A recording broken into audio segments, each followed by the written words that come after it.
Hi, this is Chris Reddick with Chris Reddick Financial Planning, and today I'm going to talk about 529 college savings plans. In my opinion, these 529 college savings plans are one of the best vehicles to help save for your child's college education. And many folks don't take advantage of these or perhaps stumble upon them closer to when the child goes to college. So this is an informative video to kind of explain what they are and perhaps give you some directions on which ones you may want to use. All right, so what is a 529 savings plan? Well, you can put after-tax money into this college savings plan, okay? And if you use it for qualified college expenses, which are such things as tuition and fees, room and board, supplies, and so forth. So most of the cost of a college education, it comes out tax-free, okay? So it's after-tax money, and any earnings that you get while contributing, say, earnings with increasing returns from the stock market and so forth, all this comes out tax-free if used for qualified college expenses. So that's a great way to shelter income, okay, until you use it for college. So it's a dedicated vehicle that you can use. And the way it works is all 50 states have their own 529 college savings plans. And to be honest, most of the plans are fairly similar.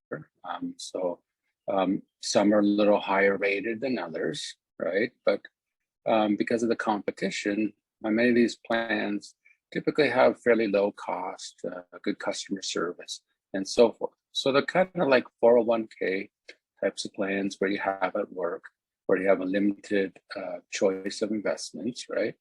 And they range from target-based funds, which are, they target the enrollment year of the child. So it's very simple. You just pick the enrollment year, and sometimes it sets it up for you automatically.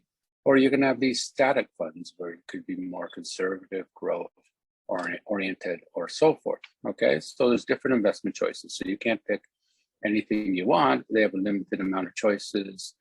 And the idea is that they work in the best interest of the consumer. So you don't pick things that, you may not know a lot about or you think are doing well, but may not in the future. So you have these limited choices, and then you put money into these plans. So typically people put in money every month, right? Kind of have a savings plan. And then it comes out tax-free when you use it for qualified college expenses.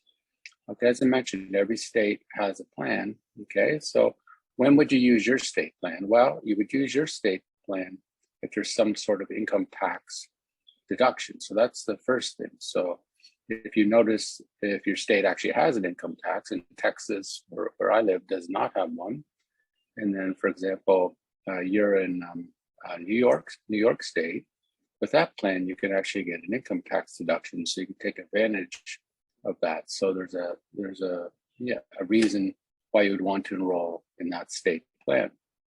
But other states that don't have income taxes or don't have tax deductions, like California, doesn't offer one, but it does have a state income tax. You may want to look around for other plans depending upon the quality. All right, so where do you look for rankings of 529 plans? Well, one place is what I like the best is Morningstar.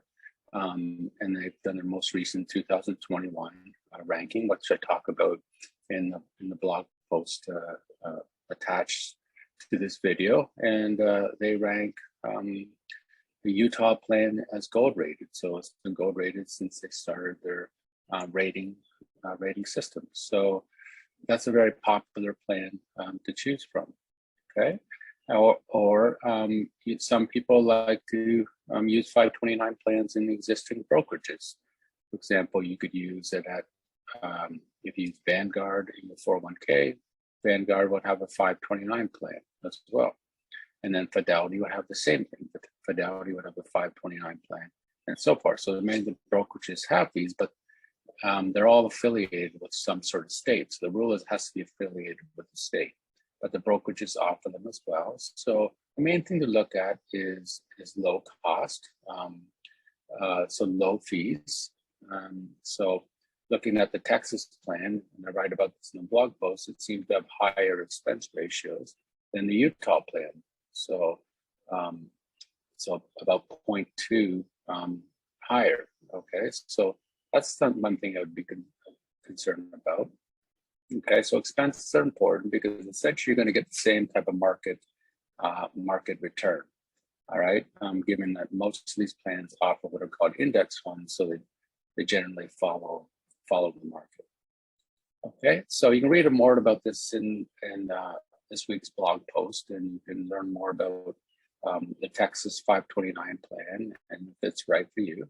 As I mentioned, the Texas doesn't have a state income tax, so you can't take deductions. So a lot of people decide, well, if that's not the case, maybe I'll use a different plan, maybe a highly ranked plan. Texas is not ranked. Or I will use one in existing brokerage. That's the most common things that I see. All right, so reach out to me if I can help you work on saving for college and how that fits in within your financial goals. Have a great day.